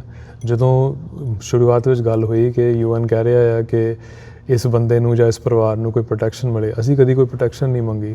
ਸਾਡੇ ਉੱਤੇ ਚਲੋ ਗੁਰਸੂਰਾ ਹੈਗਾ ਹੈ ਸਿਰ ਦੇ ਉੱਤੇ, ਜੋ ਵੀ ਹੋਇਆ ਸਾਨੂੰ ਮਨਜ਼ੂਰ ਹੈ, ਕੋਈ ਇਸ਼ੂ ਨਹੀਂ ਹੈਗਾ। ਅਸੀਂ ਐਕਚੁਅਲੀ ਇਹ ਕਹਿ ਰਹੇ ਹਾਂ ਕਿ ਕੈਨੇਡਾ ਨੂੰ ਆਪਣੀ ਸੋਵਰਨਟੀ ਅਤੇ ਆਪਣੀ ਜਿਹੜੀ ਦੇਸ਼ ਦੇ ਨਾਗਰਿਕਾਂ ਦੀ ਉਹਨੂੰ ਪ੍ਰੋਟੈਕਸ਼ਨ ਕਰਨੀ ਚਾਹੀਦੀ ਹੈ। ਅਸੀਂ ਤਾਂ ਇੱਕ ਬੰਦਾ ਆ, ਉਹ ਤਾਂ ਤੁਹਾਡੀ ਜਿਹੜੀ ਇਲੈਕਸ਼ਨ ਅਤੇ ਜਿਹਨੂੰ ਤੁਸੀਂ ਡੈਮੋਕਰੇਸੀ ਜਿਸ ਹੋਣ 'ਤੇ ਬਣੀ ਹੈ, ਭਾਵੇਂ ਅਸੀਂ ਉਹਦੇ ਵਿੱਚ ਕਿੰਨਾ ਕੁ ਵਿਸ਼ਵਾਸ ਰੱਖਦੇ ਜਾਂ ਨਹੀਂ, ਪਰ ਸਿਸਟਮ ਤਾਂ ਕੈਨੇਡਾ ਦਾ ਹੈ। ਉਹਨਾਂ ਨੇ ਮੰਨਿਆ ਆ, ਉਸ ਬੇਸਿਸ ਦੇ ਉੱਤੇ ਸਾਰਾ ਦੇਸ਼ ਚੱਲਦਾ ਆ, ਸਾਰਾ ਕੁਛ ਚੱਲਦਾ ਇੱਥੇ। ਐਟ ਅ ਬੇਅਰ ਮਿਨੀਮਮ ਉਸ ਚੀਜ਼ ਨੂੰ ਤੁਹਾਨੂੰ ਪ੍ਰੋਟੈਕਸ਼ਨ ਦੇਣੀ ਚਾਹੀਦੀ ਆ, ਉਹਦਾ ਬਚਾਅ ਕਰ ਲਓ। ਸੋ ਅਸੀਂ ਤਾਂ ਇਹ ਕਹਿ ਰਹੇ ਹਾਂ ਕਿ ਇੰਡੀਆ ਸਿਰਫ ਇਹ ਇੱਕ ਬੰਦਾ, ਇੱਕ ਪਰਿਵਾਰ ਜਾਂ ਸਿਰਫ ਸਿੱਖ ਕਮਿਊਨਿਟੀ ਨਹੀਂ, India is a threat to the entire existence of Canada. ਬਿਲਕੁਲ, ਮੈਂ ਲਾਸਟ ਦੇ ਵਿੱਚ ਹੁਣ ਇਸੇ ਗੱਲ ਨੂੰ ਜੇ ਮੈਂ ਕਲਮੀਨੇਟ ਤੁਹਾਡੇ ਤੋਂ ਕਰਨਾ ਚਾਹੁੰਦਾ ਕਿ ਅਪਰੋਚ ਦੇ ਉੱਤੇ ਵੀ ਜਿਹੜੀ ਆਪਾਂ ਗੱਲ ਕੀਤੀ ਆ ਵੀ ਕੈਨੇਡਾ ਦੇ ਵਿੱਚ ਸਿੱਖ ਇੱਕ ਸਟੇਕ ਹੋਲਡਰਸ ਨੇ। ਸਿੱਖ ਆਪਣੇ ਜੈਨੋਸਾਈਡ ਤੋਂ ਬਾਅਦ ਜਾਂ ਪੰਜਾਬ ਤੋਂ ਉੱਜੜ ਕੇ ਇੱਥੇ ਆਏ, ਪਰ ਇੱਥੇ ਆ ਕੇ ਕੈਨੇਡਾ ਨੇ ਉਹਨਾਂ ਨੂੰ ਸਪੇਸ ਵੀ ਦਿੱਤੀ ਅਤੇ ਸਿੱਖਾਂ ਨੇ ਆਪਣਾ ਬਹੁਤ ਵੱਡਾ ਰੋਲ ਪਲੇਅ ਕੀਤਾ ਇਕੋਨਮੀ ਨੂੰ ਬਿਲਡ ਕਰਨ ਦੇ ਵਿੱਚ, ਸਿਟੀਜ਼ ਨੂੰ ਬਿਲਡ ਕਰਨ ਦੇ ਵਿੱਚ। ਅਤੇ ਅੱਜ ਜਿੱਥੇ ਮਤਲਬ ਅਸੀਂ ਇਹ ਮਹਿਸੂਸ ਕਰਦੇ ਸੀ ਕਿ ਪੰਜਾਬ ਦੇ ਵਿੱਚ ਜਿਹੜਾ ਕੋਈ ਵੀ ਪਰਿਵਾਰ ਆ ਉੱਥੇ ਉਹ ਕਿਉਂਕਿ ਜੈਨੋਸਾਈਡ ਹੋਇਆ, ਇੱਕ ਟੈਰਰ ਆ, ਉਹਨਾਂ ਨੂੰ ਇਹ ਲੱਗਦਾ ਸੀ ਕਿ ਆਪਣੇ ਜਵਾਕਾਂ ਨੂੰ ਕੈਨੇਡਾ ਭੇਜ ਦਿਓ ਵੀ ਚਲੋ ਆਪਣੀ ਪੀੜ੍ਹੀ ਬਚਾਓ। ਪਰ ਹੁਣ ਇੱਥੇ ਵੀ ਉਹ ਸੇਫ ਨਹੀਂ ਫੀਲ ਕਰ ਰਹੇ ਆਪਣੇ ਬੱਚਿਆਂ ਨੂੰ ਭੇਜ ਕੇ। ਹੁਣ ਤੁਸੀਂ ਜਿਹੜਾ ਉਹ ਫੈਕਟਰ ਦੱਸਿਆ ਕਿ ਜਿਹੜਾ ਰੇਸਿਜ਼ਮ ਵੱਧ ਰਿਹਾ ਹੈ, ਜਿਹੜੀ ਹੇਟ ਵੱਧ ਰਹੀ ਆ, ਉਹਨੂੰ ਕਿਤੋਂ ਫਿਊਲ ਕੀਤਾ ਜਾ ਰਿਹਾ ਹੈ ਬੈਕ ਐਂਡ ਤੋਂ। ਮਤਲਬ ਇਹ ਸਾਰੀਆਂ ਚੀਜ਼ਾਂ ਨੇ। ਅਤੇ ਕੈਨੇਡੀਅਨ ਸਿਸਟਮ ਵੀ ਜਿਹੜਾ ਜਿਸ ਸਿਸਟਮ ਦੇ ਵਿੱਚੋਂ ਸਾਨੂੰ ਸਪੇਸ ਮਿਲੀ, ਸਿੱਖਾਂ ਨੂੰ ਵੀ ਸਪੇਸ ਮਿਲੀ ਜਿੰਨੀ ਵੀ ਮਿਲੀ, ਅਤੇ ਉਹ ਸਾਰਾ ਸਿਸਟਮ ਅੰਡਰ ਅਟੈਕ ਆ ਰਿਹਾ ਹੈ। ਤਾਂ ਸਿੱਖ ਔਰਗਨਾਈਜੇਸ਼ਨਸ ਨੂੰ, ਮਤਲਬ ਸਿੱਖਾਂ ਨੂੰ ਕਿਹੜੀ ਅਪਰੋਚ ਲੈਣੀ ਚਾਹੀਦੀ ਹੈ ਇੱਥੇ ਤੁਹਾਨੂੰ ਲੱਗਦਾ ਵੀ ਜਿਹਦੇ ਨਾਲ, ਕਿਉਂਕਿ ਹੇਟ ਲਗਾਤਾਰ ਵੱਧ ਰਹੀ ਆ, ਟਰਾਂਸਨੈਸ਼ਨਲ ਰਿਪਰੈਸ਼ਨ ਲਗਾਤਾਰ ਵੱਧ ਰਿਹਾ ਆ, ਮਤਲਬ ਦੇਖਣ ਦੇ ਵਿੱਚ ਇੱਕ ਜਿਹੜੀ ਇਮੇਜ ਬਿਲਡ ਹੋ ਰਹੀ ਆ, ਫਿਰ ਇਹ ਲੱਗ ਰਿਹਾ ਕਿ ਜਿਹੜੇ ਇੰਡੀਅਨ ਡੀਪ ਸਟੇਟ ਆ ਉਹ ਕਾਮਯਾਬ ਹੋ ਰਹੀ ਆ ਸਿੱਖਾਂ ਨੂੰ ਫਿਰ ਪੁਸ਼ ਕਰਨ ਲਈ। ਮਤਲਬ ਉਹਨਾਂ ਨੇ ਇੱਕ ਤਰ੍ਹਾਂ ਨਾਲ ਤੁਹਾਨੂੰ ਪੁਸ਼ ਕਰਤਾ। ਹੁਣ ਸਿੱਖ ਔਰਗਨਾਈਜੇਸ਼ਨਸ ਨੂੰ ਤੁਸੀਂ ਕੀ ਅਪਰੋਚ ਲੈ ਰਹੇ ਹੋ? ਸਿੱਖ ਫੈਡਰੇਸ਼ਨ ਕੈਨੇਡਾ ਕੀ ਅਪਰੋਚ ਲੈ ਰਹੀ ਹੈ? ਮੈਂ ਤੁਹਾਡੇ ਤੋਂ ਹੀ ਪੁੱਛਦਾ। ਅਸੀਂ ਇਹ ਹਮੇਸ਼ਾ ਦੇਖਦੇ ਹਾਂ ਕਿ ਕੋਈ ਵੀ ਚੀਜ਼ ਜਿਹੜੀ ਆ ਉਹ ਆਪ ਨਹੀਂ ਹੁੰਦੀ। UN ਦੀ ਰਿਪੋਰਟ ਜਿਹੜੀ ਆ ਉਹ ਆਪ ਨਹੀਂ ਹੋਈ, ਉਹਦੇ ਵਿੱਚ ਮਿਹਨਤ ਕਰਨੀ ਪਈ, ਲਗਾਤਾਰ ਉੱਥੇ ਜਾਣਾ ਪਿਆ, ਬੰਦਿਆਂ ਨੂੰ ਮਰਨਾ ਪਿਆ, ਹਿਊਮਨ ਰਾਈਟਸ ਆਰਗੇਨਾਈਜੇਸ਼ਨਸ ਤੋਂ ਲੈ ਕੇ ਫਿਰ ਰੈਪੋਰਟਰਸ ਤੱਕ ਪਹੁੰਚੇ, ਰੈਪੋਰਟਰਸ ਦੇ ਨਾਲ ਫਿਰ ਕੇਸ ਦੀ ਪ੍ਰੈਜੈਂਟੇਸ਼ਨ ਕਰਨੀ ਪਈ, ਉਹਨਾਂ ਨੂੰ ਮਨਾਉਣਾ ਪਿਆ ਕਿ ਬਾਕੀ ਹੈ ਤਾਂ ਕੇਸ ਹੈ ਤੁਹਾਡੀ ਵਰਦੀ ਹੈ, ਤੁਸੀਂ ਇਹਨੂੰ ਨੋਟ ਕਰੋ। ਫਿਰ ਉਹਨਾਂ ਨੇ ਆਪਣੀ ਇਨਵੈਸਟੀਗੇਸ਼ਨ ਸ਼ੁਰੂ ਕੀਤੀ ਇੰਡੀਪੈਂਡੈਂਟਲੀ। ਪਰ ਇਹ ਅਸੀਂ ਹਮੇਸ਼ਾ ਇਹਨੂੰ ਇੱਦਾਂ ਦੇਖਦੇ ਹਾਂ ਕਿ ਕੈਨੇਡਾ ਜਿਹੜਾ ਉਹ ਕਹਿ ਰਿਹਾ ਹੈ ਕਿ ਇੰਡੀਆ ਦਾ ਕੋਈ ਇਨਵੋਲਵਮੈਂਟ ਨਹੀਂ। ਕੈਨੇਡਾ ਕਹਿ ਰਿਹਾ ਹੈ ਉਹ ਆਪਰੇਸ਼ਨ ਹਾਰਡਬਾਲ ਹੋਇਆ, ਉਹਦੇ ਵਿੱਚ ਮਾਈਕ ਡੂਹੈਮ ਜਿਹੜਾ RCMP ਦਾ ਚੀਫ ਆ ਜਾਂ ਉਹਨਾਂ ਦੀ ਜਿਹੜੀ ਡੈਪੂਟੀ ਚੀਫ ਆ, ਉਹਨਾਂ ਨੇ CBC ਦੇ ਉੱਤੇ ਜਾ ਕੇ ਕਹਿ ਦਿੱਤਾ ਕਿ ਇੰਡੀਆ ਦਾ ਉਹਦੇ 'ਚ ਕੋਈ ਹੱਥ ਨਹੀਂ ਹੈਗਾ। ਹੁਣ ਸਵਾਲ ਤਾਂ ਇਹ ਆ ਕਿ ਇੱਕ ਪਾਸੇ ਤੁਸੀਂ ਕਹਿ ਰਹੇ ਆ ਕਿ ਲਾਰੈਂਸ ਬਿਸ਼ਨੋਈ ਅਤੇ ਗੋਲਡੀ ਬਰਾੜ ਦਾ ਨਾਂ ਆ ਗਿਆ ਵਿੱਚ, ਉੱਧਰੋਂ ਤੁਸੀਂ ਕਹਿ ਰਹੇ ਆ ਕਿ ਲਾਈਕ ਐਜ਼ ਇਨ ਹਾਲੇ 1.5 ਸਾਲ ਵੀ ਨਹੀਂ ਹੋਇਆ ਸੀ ਕਿ ਜਿਹੜਾ ਲਾਰੈਂਸ ਬਿਸ਼ਨੋਈ ਆ ਉਹਨੂੰ ਅਮਿਤ ਸ਼ਾਹ ਚਲਾ ਰਿਹਾ ਆ, ਮੋਦੀ ਦਾ ਆਫਿਸ ਚਲਾ ਰਿਹਾ ਹੈ। ਸੋ ਇਹ ਜਿਹੜੇ ਬੈਕ ਟਰੈਕ ਆ, ਕਦੀ ਕਦੀ ਇਹ ਹੈ ਕਿ ਪੋਲੀਟੀਕਲੀ ਉਹਨਾਂ ਦੀ ਜਿਹੜੀ ਨੀਤੀ ਬਦਲ ਜਾਂਦੀ ਹੈ, ਇੰਟਰਸਟ ਬਦਲ ਗਏ ਥੋੜ੍ਹੇ ਜਿਹੇ। ਹੁਣ ਜਿਹੜਾ ਸਾਡਾ ਕੰਮ ਆ ਸਿੱਖ ਆਰਗੇਨਾਈਜੇਸ਼ਨਸ ਇਹ ਆ ਕਿ ਆਪਣੇ ਆਪ ਨੂੰ ਰੈਲੇਵੈਂਟ ਰੱਖਣਾ ਪੋਲੀਟੀਕਲ ਸਪੇਸ ਦੇ ਵਿੱਚ। ਉਹਦੇ ਵਿੱਚ ਇਹ ਸੀਗਾ ਕਿ ਜਿਹੜੀ UN ਦੀ ਰਿਪੋਰਟ ਆ ਉਹਨੇ ਇਮੀਡੀਏਟਲੀ ਸਾਰਿਆਂ ਦੇ ਮੂੰਹ ਬੰਦ ਕਰ ਦਿੱਤੇ ਕਿ ਤੁਸੀਂ ਕਹਿ ਰਹੇ ਆ ਕਿ ਕੋਈ ਇਨਵੋਲਵਮੈਂਟ ਨਹੀਂ। ਜਿਹੜੀ ਦੁਨੀਆ ਦੀ ਸਭ ਤੋਂ ਵੱਡੀ ਮਨੁੱਖੀ ਅਧਿਕਾਰਾਂ ਦਾ ਜਿਹੜਾ ਕੇਂਦਰ ਹੈ ਉਹ ਕਹਿ ਰਿਹਾ ਕਿ ਬਿਲਕੁਲ ਇਨਵੋਲਵਮੈਂਟ ਹੈਗੀ ਹੈ। ਉਸ ਤੋਂ ਬਾਅਦ ਕੈਨੇਡਾ ਦਾ ਰਿਸਪੌਂਸ ਜਿਹੜਾ ਆ, ਮੈਂ ਇਹ ਗੱਲ ਕਹੂੰਗਾ ਕਿ ਕੈਨੇਡਾ ਦਾ ਰਿਸਪੌਂਸ ਨਹੀਂ ਆਇਆ। 60 ਦਿਨ ਲੰਘ ਗਏ ਸੀ, ਉਹ ਚੁੱਪ ਸੀ। ਹਾਲੇ ਇਹ ਬਹੁਤ ਐਕਚੁਅਲੀ ਇੱਕ ਗੱਲ ਜਿਹੜੀ ਹੈ ਯੂਜੂਅਲੀ ਹੁੰਦੀ ਨਹੀਂ। ਕੈਨੇਡਾ ਨੂੰ ਹੋਰ ਇਸ਼ੂਜ਼ ਦੇ ਉੱਤੇ ਇੱਦਾਂ ਦੇ ਲੈਟਰਸ ਆਏ ਆ, ਉਹਨਾਂ ਨੇ 60 ਡੇ ਪੀਰੀਅਡ ਦੇ ਵਿੱਚ ਉਹਦਾ ਜਵਾਬ ਦੇ ਦਿੰਦੇ। ਇਸ 'ਤੇ ਨਹੀਂ ਦਿੱਤਾ ਉਹਨਾਂ ਨੇ। ਇਹ 'ਚ ਉਹਨੂੰ ਪਤਾ ਸੀ ਕਿ ਉਹਨਾਂ ਨੇ ਫਸ ਜਾਣਾ, ਜਾਂ ਇੰਡੀਆ ਨਾਲ ਰਿਸ਼ਤਾ ਜਿਹੜਾ ਥੋੜ੍ਹਾ ਜਿਹਾ ਖਰਾਬ ਹੋਊਗਾ, ਜਾਂ ਹੁਣ ਕੀ ਕਰਨ। ਉਹ ਇਸ ਗੱਲ ਦੀ ਵੇਟ ਕਰ ਰਹੇ ਸੀ ਕਿ ਇਹਦਾ ਰੌਲਾ ਪੈਂਦਾ ਜਾਂ ਨਹੀਂ ਪੈਂਦਾ। ਜਦੋਂ ਰੌਲਾ ਪੈ ਗਿਆ ਅਤੇ ਇੰਟਰਨੈਸ਼ਨਲ ਮੀਡੀਆ ਨੇ ਚੱਕ ਲਈ ਕਰਕੇ ਅਲ ਜਜ਼ੀਰਾ ਤੋਂ ਲੈ ਕੇ France 24, ਇੰਗਲੈਂਡ, ਜਿੱਥੇ ਵੀ ਉਹ ਸਾਰੇ ਪਾਸੇ ਨਿਊਜ਼ ਫੈਲ ਗਈ। ਜਦੋਂ ਨਿਊਜ਼ ਫੈਲ ਗਈ ਇਹਨਾਂ ਨੇ ਇੱਕਦਮ ਕਰਕੇ ਭੇਜ ਦਿੱਤਾ। ਉਹਦੇ ਵਿੱਚ ਵੀ ਤੁਸੀਂ ਦੇਖੋ, ਜੇ ਤੁਸੀਂ ਉਹਦਾ ਨਾ ਉਹਦੀ ਕਿਸੇ ਨੇ PDF ਖੋਲ੍ਹ ਕੇ ਸਰਚ ਹੀ ਮਾਰਨਾ, ਤੁਸੀਂ ਸਿੱਖ ਟਾਈਪ ਕਰ ਲਿਓ, ਇੰਡੀਆ ਟਾਈਪ ਕਰ ਲਿਓ, 2 ਵਾਰੀ ਉਹਨਾਂ ਦੋਨਾਂ ਦਾ ਜ਼ਿਕਰ ਹੁੰਦਾ ਹੈ। ਅਤੇ ਉਹਨਾਂ ਨੇ ਇੰਡੀਆ ਦਾ ਜ਼ਿਕਰ ਜਿਹੜਾ ਆ ਸਿਰਫ 2 ਵਾਰੀ ਕੀਤਾ, ਪਰ ਉਹ 2 ਵਾਰ ਕਰਨ ਦੇ ਵਿੱਚ ਹੀ ਸਭ ਕੁਛ ਠੀਕ ਸਾਨੂੰ ਲੱਗਿਆ ਕਿ ਅਸੀਂ ਸਕਸੈਸਫੁਲ ਹੋ ਗਏ, ਕਿਉਂਕਿ ਇੰਡੀਆ ਹੁਣ ਫੇਸ ਮਾਈਕਰੋਸਕੋਪ ਦੇ ਥੱਲੇ ਲੈ ਆਉਂਦਾ। ਇਹਦੇ ਵਿੱਚ ਜਿਹੜਾ ਮੀਡੀਆ ਦਾ ਰੋਲ ਸੀ ਬਹੁਤ ਜ਼ਿਆਦਾ ਵੱਡਾ ਸੀ। ਕੈਨੇਡਾ ਨੇ ਨਹੀਂ ਐਕਟ ਕਰਨਾ ਸੀ ਜੇ ਮੀਡੀਆ ਉਹਨਾਂ ਨੂੰ ਪ੍ਰੈਸ ਨਹੀਂ ਕਰਦਾ। ਇਹ ਜਿਹੜਾ ਅੱਜ ਦਾ ਕੈਨੇਡਾ ਹੈ, ਜਿਹੜਾ ਮਾਰਕ ਕਾਰਨੀ ਥੱਲੇ ਆ, ਟਰੂਡੋ ਥੱਲੇ 2023 ਤੋਂ ਬਾਅਦ ਹੋ ਸਕਦਾ ਉਹਨਾਂ ਨੇ ਇਹ ਹੋਣ ਹੀ ਨਹੀਂ ਦੇਣਾ ਸੀ, ਪਰ ਟਰੂਡੋ ਜਿਹੜਾ 2023 ਤੋਂ ਪਹਿਲਾਂ ਸੀ ਉਹ ਵੀ ਫਰਕ ਸੀਗਾ। ਸੋ ਮੈਂ ਇਹ ਗੱਲ ਕਹਿਣ ਦੀ ਕੋਸ਼ਿਸ਼ ਕਰ ਰਿਹਾ ਕਿ ਪੋਲੀਟੀਕਲ ਇੰਟਰਸਟ ਬਦਲਦੇ ਰਹਿਣੇ ਆ। ਸਿੱਖਾਂ ਨੂੰ ਲਾਈਕ ਐਜ਼ ਐਨ ਆਪਣਾ ਪ੍ਰੈਸ਼ਰ ਬਿਲਡ ਕਰਨ ਲਈ ਮੀਡੀਆ ਦੇ ਵਿੱਚ, ਸਿਵਿਕ ਸੁਸਾਇਟੀ ਦੇ ਵਿੱਚ, ਜਿੱਥੇ ਹੋਰ ਜਥੇਬੰਦੀਆਂ, ਹੋਰ ਮੂਵਮੈਂਟਸ ਆ, ਉਹਨਾਂ ਨਾਲ ਅਲਾਈਨ ਕਰਕੇ ਕਦੀ ਕਦੀ ਤੁਹਾਡੀ ਵੋਇਸ ਬਹੁਤ ਜ਼ਿਆਦਾ ਤਕੜੀ ਹੋਣੀ ਹੈ। ਕਦੀ ਕਦੀ ਇਹ ਮਹਿਸੂਸ ਹੋਣਾ ਹੈ ਕਿ ਇਹ ਤਾਂ ਬਿਲਕੁਲ ਹੁਣ ਧੱਕਾ ਕਰਨਾ ਵੀ ਸਾਨੂੰ ਫਿਰ ਪਾਸੇ ਕਰਨ ਨੂੰ ਫਿਰਦੇ ਆ। ਇਹ ਬਹੁਤ ਵੱਡੀ ਲੜਾਈ ਹੈ ਕਿ ਸਾਨੂੰ ਕੈਨੇਡਾ ਦੇ ਵਿੱਚ ਅਸੀਂ ਇਹ ਨਹੀਂ ਕਹਿ ਰਹੇ ਕਿ ਕੈਨੇਡਾ ਗੁਨਹਗਾਰ ਆ ਕੋਈ ਬਹੁਤ ਵੱਡੀ ਗੱਲ ਦੇ ਉੱਤੇ, ਪਰ ਉਹ ਇੰਡੀਆ ਦੇ ਨਾਲ ਇਹ ਰਿਲੇਸ਼ਨਸ਼ਿਪ ਕਿਉਂ ਬਿਲਡ ਕਰ ਰਹੇ ਆ। ਅਸੀਂ ਇਹ ਮੰਨਦੇ ਹਾਂ ਕਿ ਜੇ ਟੈਰਿਫ ਵਾਰ ਜਨਵਰੀ 2025 ਤੋਂ ਨਾ ਸ਼ੁਰੂ ਹੁੰਦਾ, ਡੋਨਲਡ ਟਰੰਪ ਦੇ ਆਉਣ ਦੇ ਨਾਲ ਇੱਕ ਪ੍ਰੋਬਲਮ ਪੈ ਗਈ ਕੈਨੇਡਾ ਨੂੰ। ਉਹਨਾਂ ਨੇ ਆਪਣਾ ਇੰਟਰਸਟ ਦੇਖਣਾ ਹੈ, ਅਮਰੀਕਾ ਨੇ ਉਹ ਦੇਖ ਰਹੇ ਨੇ, ਉਹ ਆਪਣੇ ਤਰੀਕੇ ਨਾਲ ਕੰਮ ਕਰ ਰਹੇ ਆ। ਕੈਨੇਡਾ ਨੇ ਆਪਣੇ ਨਾਲ ਕਰਨਾ। ਹੁਣ ਕੈਨੇਡਾ ਦੇ ਜਦੋਂ ਅਮਰੀਕਾ ਦੀ ਪਾਰਟਨਰਸ਼ਿਪ ਟੁੱਟ ਗਈ, ਸਾਰਿਆਂ ਨੂੰ ਇਸ ਗੱਲ ਦਾ ਦੱਸਦਾ ਤਾਂ ਹੈਗਾ, ਫਿਰ ਉਹਨਾਂ ਨੇ ਬਾਹਰਲੇ ਪਾਰਟਨਰਸ ਲੱਭਣੇ ਆ। ਫਿਰ ਇੰਡੀਆ ਵਰਗੇ ਉਹਨਾਂ ਲਈ ਫਿਰ ਵਾਇਬਲ ਹੋ ਗਏ, ਕਿਉਂਕਿ ਨਹੀਂ ਤਾਂ ਮਾਰਕ ਕਾਰਨੀ ਜੇ ਅਪ੍ਰੈਲ ਦੇ ਵਿੱਚ ਆਉਂਦਾ ਆ ਅਤੇ ਜੂਨ ਤੱਕ ਮੋਦੀ ਇੱਥੇ ਰੈੱਡ ਕਾਰਪਟ ਨਿਕਲ ਰਹੀ ਆ, ਫਿਰ ਜੈ ਸ਼ੰਕਰ ਇੱਥੇ ਨਵੰਬਰ 'ਚ ਆਉਂਦਾ ਆ, ਦੋਵਲ ਵਰਗੇ ਇੱਥੇ ਅਰਲੀਅਰ ਦਿਸ ਈਅਰ ਗੇੜਾ ਮਾਰ ਗਏ ਅਤੇ ਸਭ ਤੋਂ ਵੱਡੀ ਗੱਲ ਹੈ ਜੇ ਮੋਹਨ ਭਾਗਵਤ ਇੱਥੇ ਪੈਰ ਧਰ ਦਿੰਦਾ ਆ। ਸਾਨੂੰ ਸਾਫ਼ ਦੱਸਣਾ ਚਾਹੀਦਾ ਆ ਕਿ 1 ਸਾਲ ਦੇ ਵਿੱਚ, pretty much 1 ਸਾਲ ਦੇ ਵਿੱਚ ਨਰਿੰਦਰ ਮੋਦੀ, ਜੈ ਸ਼ੰਕਰ, ਅਜੀਤ ਦੋਵਾਲ ਅਤੇ ਮੋਹਨ ਭਾਗਵਤ ਇੱਥੇ ਆ ਗਏ ਆ। ਕੰਪਲੀਟ ਯੂ ਟਰਨ ਤਾਂ ਕੀ ਉਹ ਸਾਰਾ ਕੁਛ ਉਹਨੇ ਚੱਕ ਕੇ ਪਾਸੇ ਮਾਰਿਆ। ਸੋ ਵੀ ਹੈਵ ਟੂ ਅੰਡਰਸਟੈਂਡ ਕਿ ਉਹਨਾਂ ਦੀ ਪੋਲੀਟਿਕਸ ਬਦਲਦੀ ਰਹਿਣੀ ਆ। ਸਾਨੂੰ ਮੀਡੀਆ, ਸਿਵਲ ਸੁਸਾਇਟੀ, ਲੌਬੀਇੰਗ ਅਤੇ ਡਿਪਲੋਮੇਸੀ ਜਿਹੜੀ ਸਾਡੀ ਹੈ ਕਮਿਊਨਿਟੀ ਦੀ, ਸਾਨੂੰ ਉਹਨੂੰ ਵਰਤ ਕੇ ਸਾਨੂੰ ਉਹਨਾਂ ਦੇ ਇੱਕ ਕਾਊਂਟਰ ਅਟੈਕ ਜਿਹੜੇ ਆ ਆਪਣੇ ਤਰੀਕੇ ਦੇ ਨਾਲ ਸੋਸ਼ਲ ਮੀਡੀਆ ਦੇ ਵਿੱਚ, ਪ੍ਰੋਟੈਸਟ ਦੇ ਵਿੱਚ, ਜਿਸ ਵੀ ਅਸੀਂ ਕਰ ਸਕਦੇ ਹਾਂ ਸਾਨੂੰ ਕਰਨ ਦੀ ਲੋੜ ਪੈਣੀ ਹੈ। ਇਹ ਨਹੀਂ ਅਸੀਂ ਕਦੀ ਕਹਿ ਸਕਦੇ ਕਿ ਕਿਸੇ ਦੇਸ਼ ਨੇ ਕਿਸੇ ਕੌਮ ਦੇ ਨਾਲ 100% ਸਦਾ ਲਈ ਖੜ੍ਹ ਜਾਣਾ ਹੈ। ਜਿੰਨਾ ਚਿਰ ਉਹਨਾਂ ਨੂੰ ਤੁਹਾਡੀ ਲੋੜ ਆ, ਉਹਨਾਂ ਨੇ ਵਰਤਣਾ, ਤੁਸੀਂ ਉਹਨਾਂ ਨੂੰ ਵਰਤੋ। ਜਦੋਂ ਤੁਹਾਡੇ ਵਿੱਚ ਕੋਈ ਤੇੜ ਪੈ ਗਈ, ਉਹਨਾਂ ਨੂੰ ਹੋਰ ਲੋੜ ਪੈ ਗਈ, ਉੱਥੇ ਫਿਰ ਤੁਹਾਡੀ ਲੌਬੀ ਅਤੇ ਤੁਹਾਡੀ ਡਿਪਲੋਮੇਸੀ ਚੱਲਣੀ ਹੈ। ਬਿਲਕੁਲ ਜੀ, ਬਹੁਤ ਮਤਲਬ ਇੰਟਰਸਟਿੰਗ ਤੁਸੀਂ ਇਹ ਗੱਲ ਦੱਸੀ ਆ ਕਿ ਸਾਡੇ ਦਰਸ਼ਕਾਂ ਨੂੰ ਜਾਂ ਓਵਰਆਲ ਜਿਹੜਾ TV 84 ਨੂੰ ਦੇਖ ਰਹੇ ਸਾਰੇ ਸਿੱਖ ਨੇ, ਇਹ ਗੱਲ ਸਮਝਣੀ ਬੜੀ ਜ਼ਰੂਰੀ ਆ ਕਿ ਇਹ ਜਿਹੜੀ ਭਾਜੀ ਨੇ ਗੱਲ ਕਹੀ ਹੈ ਮਨਿੰਦਰ ਸਿੰਘ ਹੋਰਾਂ ਨੇ, ਇਹ ਡਾਇਸਪੋਰਾ ਦੇ ਕੁਛ ਕੰਮ ਡਾਇਸਪੋਰਾ ਹੀ ਕਰ ਸਕਦਾ, ਪਰ ਡਾਇਸਪੋਰਾ ਸਾਰਾ ਕੁਛ ਨਹੀਂ ਕਰ ਸਕਦਾ। ਜੋ ਡਾਇਸਪੋਰਾ ਕਰ ਸਕਦਾ ਆ ਉਹਦੇ ਵਿੱਚ ਮਤਲਬ ਜਿਹੜੀ ਗੱਲ ਆ ਕਿ ਜਿਹੜੀ ਫੋਰਨ ਕੰਟਰੀਜ਼ ਨੇ ਉਹਨਾਂ ਦੇ ਜਿਹੜੇ ਰਿਲੇਸ਼ਨਸ ਨੇ, ਉਹਨਾਂ ਦੀਆਂ ਇੰਟਰਸਟ ਆ ਉਹ ਚੇਂਜ ਹੁੰਦੇ ਰਹਿਣੇ ਆ। ਕਦੇ ਤੁਹਾਡਾ ਪ੍ਰੈਸ਼ਰ ਵੱਧ ਜਾਣਾ ਆ, ਕਦੇ ਘੱਟ ਜਾਣਾ ਆ, ਪਰ ਉਹਨੂੰ ਜਿਹੜਾ ਆ ਸਸਟੇਨ ਰੱਖਣਾ ਆਪਣੇ ਇੰਸਟੀਚਿਊਟਸ ਨੂੰ, ਆਪਣੇ ਆਰਗੇਨਾਈਜੇਸ਼ਨਸ ਨੂੰ, ਅਤੇ ਲਗਾਤਾਰ ਜਿਹੜੀ ਲੋਬਿੰਗ ਜਾਂ ਫਿਰ ਜਿਹੜੀ ਸਿਵਲ ਸੁਸਾਇਟੀ ਐਕਟਿਵਿਜ਼ਮ ਆ ਉਹਨੂੰ ਮੇਨਟੇਨ ਰੱਖਣਾ, ਇਹੋ ਇੱਕ ਜਿਹੜਾ ਵੱਡਾ ਕੰਮ ਆ ਡਾਇਸਪੋਰਾ ਦਾ ਆ। ਉਹ ਇਸ ਟਾਈਮ ਸਾਨੂੰ ਲੱਗ ਰਿਹਾ ਕਿ ਜਿਹਦੇ 'ਚ ਜਿਵੇਂ ਇਹ ਅਸੀਂ ਦੇਖ ਰਹੇ ਹਾਂ ਕਿ UN ਦੀ ਜਿਹੜੀ ਇੱਕ ਰਿਪੋਰਟ ਆ, ਇਸ ਰਿਪੋਰਟ ਨੇ ਦੁਬਾਰਾ ਫਿਰ ਜਿਹੜੀ ਕੈਨੇਡੀਅਨ ਗਵਰਨਮੈਂਟ ਆ, ਜਿਹੜੀ ਕਿ ਬਿਲਕੁਲ ਇੱਕ ਅਸੀਂ ਕਹਿ ਸਕਦੇ ਇਗਨੋਰ ਕਰਕੇ ਸਿੱਖ ਕੰਸਰਨਸ ਨੂੰ ਇੰਡੀਆ ਦੇ ਨਾਲ ਰਿਲੇਸ਼ਨਸ ਬਿਲਡ ਕਰ ਰਹੀ ਸੀ, ਉਹਨੂੰ ਦੁਬਾਰਾ ਫਿਰ ਜਵਾਬਦੇਹੀ ਜਿਹੜੀ ਆ ਉਹ ਦੇਣੀ ਪਈ ਆ। ਤਾਂ ਇਹ ਜਿਹੜੇ ਜੋ ਵੀ ਇਹ ਸਾਰਾ ਕੁਛ ਵਾਪਰ ਰਿਹਾ ਆ, ਜਿਵੇਂ ਇਹ ਸਾਰੀ ਇੰਟਰਵਿਊ ਦੇ ਵਿੱਚ ਇਹ ਗੱਲ ਬੜੀ ਸਪਸ਼ਟ ਹੋ ਰਹੀ ਆ ਕਿ ਸਿੱਖ ਸੌਫਟ ਪਾਵਰ ਜਿਹੜੀ ਡਾਇਸਪੋਰਾ ਦੇ ਵਿੱਚ ਬਿਲਡ ਹੋ ਰਹੀ ਸੀ, ਉਸ ਨੂੰ ਕਾਊਂਟਰ ਕਰਨ ਲਈ, ਉਸ ਨੂੰ ਕੰਟੇਨ ਕਰਨ ਲਈ ਜਿਹੜਾ ਇੱਕ ਪਲਾਨ ਸਿਰਜਿਆ ਗਿਆ ਆ। ਅਤੇ ਇਹ ਜਿਹੜਾ ਪਲਾਨ ਆ ਇਹ ਮਲਟੀ ਡਾਇਮੈਂਸ਼ਨਲ ਆ, ਜਿਹਦੇ ਵਿੱਚ transnational repression, miss information, ਡਿਸਇਨਫੋਰਮੇਸ਼ਨ, hate, ਇਹ ਸਾਰਾ ਕੁਛ ਉੱਥੋਂ ਨਿਕਲ ਕੇ ਆ ਰਿਹਾ। ਤਾਂ ਸਿੱਖਾਂ ਦੇ ਲਈ ਹੁਣ ਸਭ ਤੋਂ ਵੱਡੀ ਜਿਹੜੀ ਗੱਲ ਕੈਨੇਡੀਅਨ ਸਿੱਖਾਂ ਦੇ ਲਈ ਆ ਕਿ ਜਿੱਥੇ ਬਹੁਤ ਵੱਡੀ ਗਿਣਤੀ ਦੇ ਵਿੱਚ ਸਿੱਖ ਵੱਸਦੇ ਆ, ਅਤੇ ਉਹਨਾਂ ਦੇ ਲਈ ਹੁਣ ਇਹ ਦੋਵੇਂ ਚੀਜ਼ਾਂ ਨੂੰ ਬਚਾਉਣਾ ਹੀ ਸੰਘਰਸ਼ ਦਾ ਹਿੱਸਾ ਆ। ਕੈਨੇਡੀਅਨ ਸਿਸਟਮ ਜਿਹਨੂੰ ਇੰਡੀਆ ਅੰਡਰ ਅਟੈਕ ਲੈ ਕੇ ਆ ਰਿਹਾ ਆ, ਇੱਥੋਂ ਦਾ ਚਾਹੇ ਉਹ ਮਲਟੀਕਲਚਰਲਿਜ਼ਮ ਹੋਵੇ, ਚਾਹੇ ਇੱਥੋਂ ਦਾ ਇੱਕ ਡਾਇਵਰਸ ਸੋਸ਼ਲ ਫੈਬਰਿਕ ਹੋਵੇ, ਉਹ ਸਾਰਾ ਅੰਡਰ ਅਟੈਕ ਆ ਰਿਹਾ ਹੈ। ਅਤੇ ਨਾਲ ਦੀ ਨਾਲ ਜਿਹੜਾ ਸਿੱਖ ਐਕਟਿਵਿਜ਼ਮ ਆ, ਸਿੱਖ ਜਿਹੜੀ ਸੌਫਟ ਪਾਵਰ ਆ, ਉਹ ਅੰਡਰ ਅਟੈਕ ਆ ਰਹੀ ਆ।